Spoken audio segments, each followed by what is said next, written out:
home of that blasted dream. Yeah. Truly a nightmare I hope never to experience again. I hear you. Surely we're not gonna fall back into that death dream, right? We learned our lesson, right? Oh, hello. How are things? You sound like you're awake. Well, I have been feeling a rather strange presence whenever I visit the Divine Tree. The Divine Tree? It's a legendary tree that exists in the heart of our village. Did you investigate the cause of this presence? Not really, no. And why not? Well, we're not really supposed to go near the tree, except for prayer. And why is that? I don't know. It's just how things have always been. I hear that explanation so many times at work. Weird.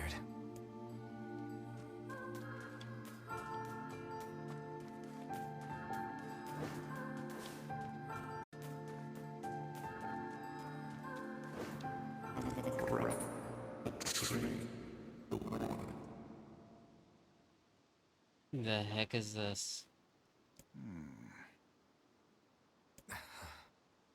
Why do we seem to encounter nothing but odd people lately?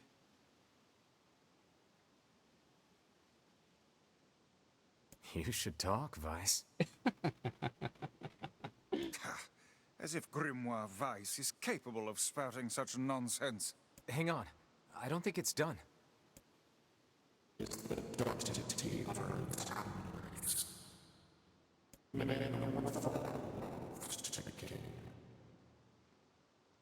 Does that mean it'll tell us what we want to know? That'd be nice. Mm-hmm. No odd riddles. I spoke to some black, pure darkness painted over everything. Words scattered here and there across the blackness. Kind words. Difficult words. Enormous words. All sparkling in dark like jewels. The words were few now, but time was shorter. Grabbing the words in desperation, the tree turned to the sky. "This is wrong," whispered the tree, the voice of the wind through the leaves. "This is not how it was supposed to be. The plan has failed."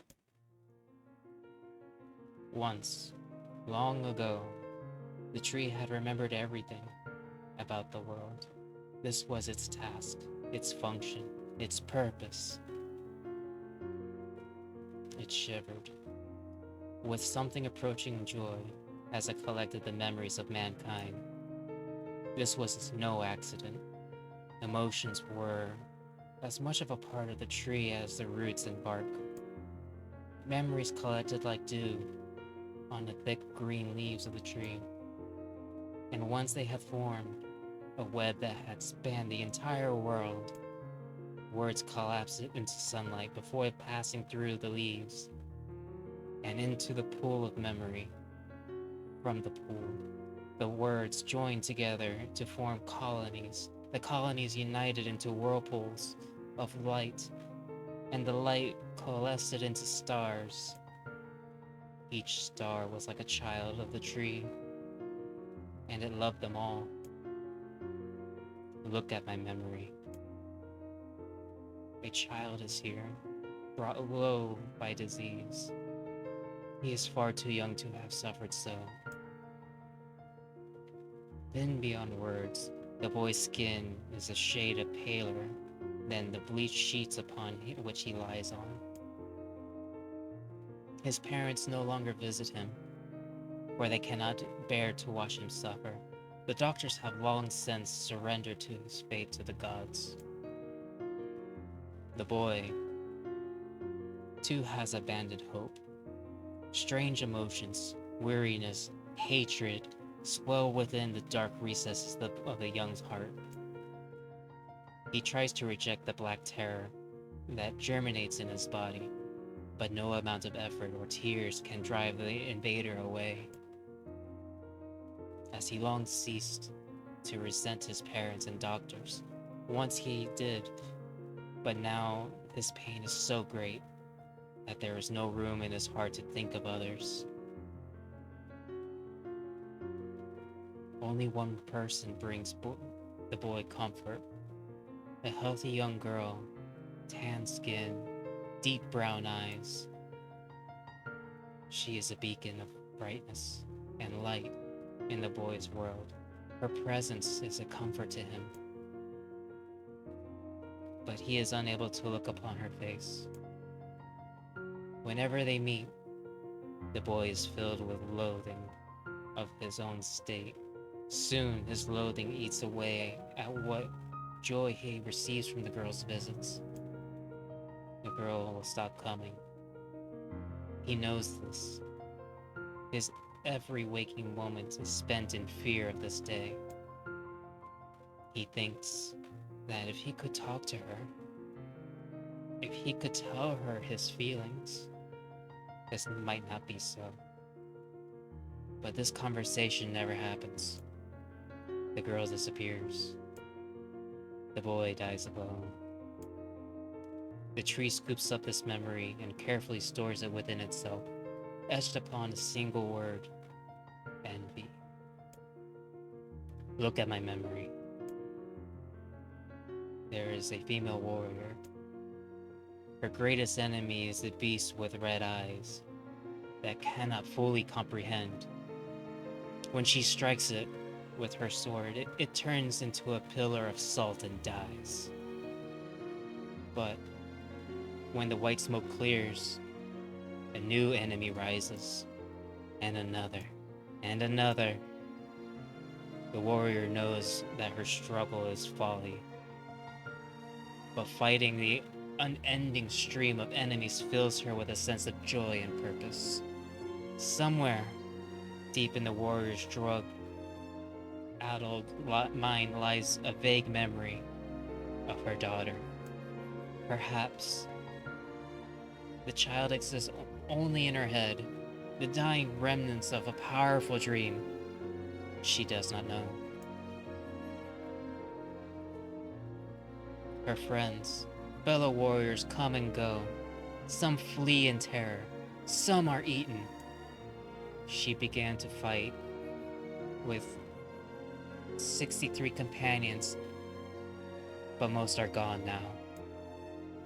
The warrior's body shudders. She does not understand why at first.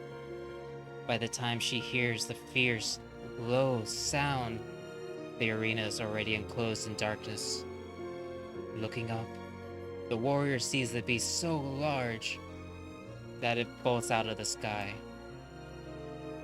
She is laughing. She has been doing so for as long as she can remember. Covered in blood and dirt, the warriors laugh. She laughs and laughs until the town that contains her daughter collapses into a pile of dust. This memory has been stored for a very long time. It etched with the single word: loss. Look at my memory. A red dragon falls from the heavens. Ah, that memory has been lost. A shame. It was a favorite of mine. After many centuries of existence, the tree saw that its carefully labeled memories were beginning to dwindle. Once seemingly infinite, the memories seem ready to disappear forever. The tree did not feel sadness. As this. Grief was emotion beyond its comprehension. It did, however, have the distinct feeling of something that was missing. The mountain of memories it had carefully assembled had disappeared. The tree stretched its branches as far as it could, but new memories refused to flow. A pool of memories was a black, empty pit. A hollow place where life had once flourished. The tree had lost its purpose. There was nothing to be done but sift through a few remaining memories, littering the ground under its branches. This is why the tree was pleased when the young man and his companion entered the room. Well, this place is gloomy as hell. The room Vera had entered was almost completely empty. All she can see were a few crystals scattered haphazardly on the ground. Picking up one of the crystals, peering into it, Vera suddenly saw a familiar sight. It was the forest of myth, its villagers, prisoners of their own dreams. I apologize, the tree thought. That is all that remains. As Vera stared into the jewel, bewildered, a voice suddenly called out from the depths of her mind. The voice implored them to listen. It was an order. Following it was mandatory. Abruptly, the pair realized that they must listen. They must listen. Look there. A small shadowy presence appeared beneath the floor. It appeared to be a shade. The shade grasped at several jewels at his hand. More jewels tumbled out of its mouth like shards of broken teeth. Sights and sound twinkling as each one before vanishing forever. The creature was abusing the memories, treating them as precious objects like a collection of cheap playroom toys. The shade. It appears to be consuming the memories. These things eat memories? The tree extends its branches towards Vera. Without a second thought, Vera brought her blade down on the shade, tearing its stomach wide. Jewels burst from the shade and poured across the chamber floor. Look, thought the tree. There was the conviction memory that I had lost, satisfaction, and many others as well. Yes, this is good. The tree opened its mouth and attempted to speak, but no sound emerged. A millennium of silence and solitude had cursed the tree to forget certain things, but rather than be upset, it greeted the development with good cheer, focusing all of its power on a riddle of speech. The tree formed a kind of makeshift vocal cord and tried again. Ahem. I implore. It spat out, glimmering green jewel. One more time. I implore you. There we are. What was that color of a lost envy?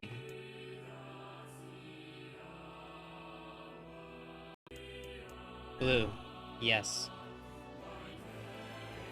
It spoke. This shade has intelligence and emotion. Who cares? Vera brushed Weiss's comments aside, and her sword sliced through the shade's right arm. The shade extended its remaining arm to Vera.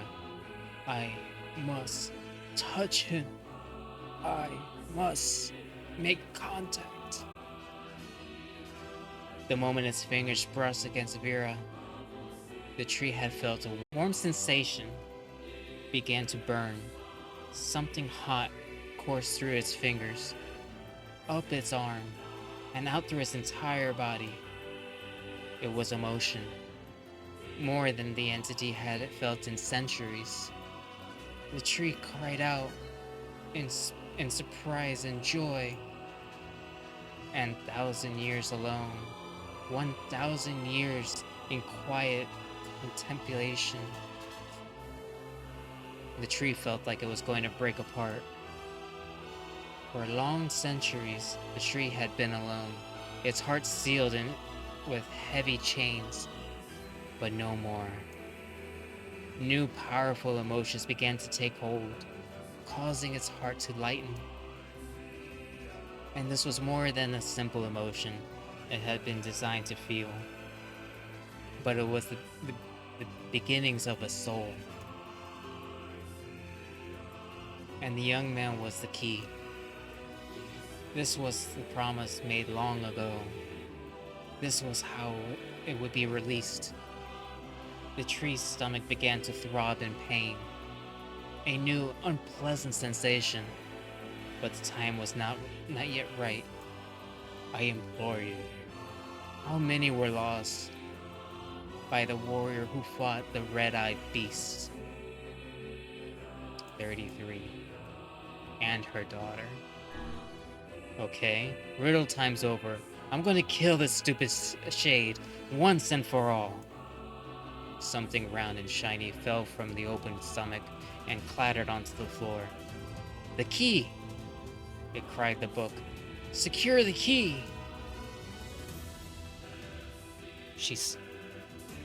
Her sword slowed.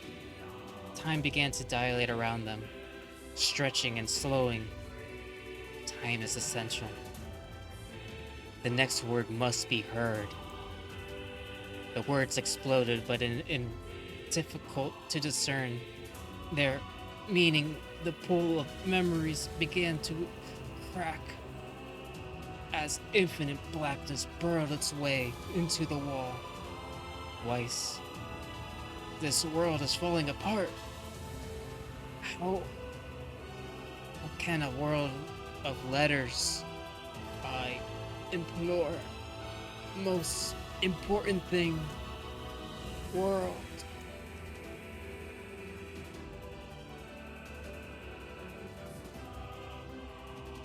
This is not fair.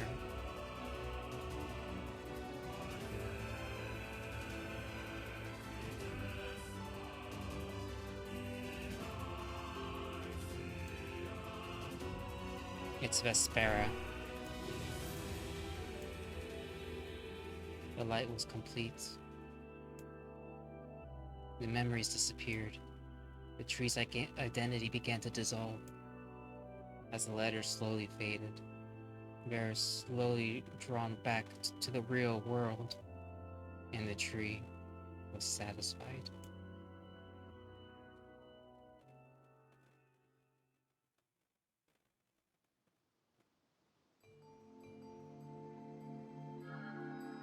What in the... I never realized shades were capable of rational thought. I don't care if they can tap dance and play the fiddle. I just want to kill them without all this hassle. With the tree defeated, we no longer have to worry about being buried in its world of letters. Unless, of course, time itself begins to rewind. Don't you dare, Weiss.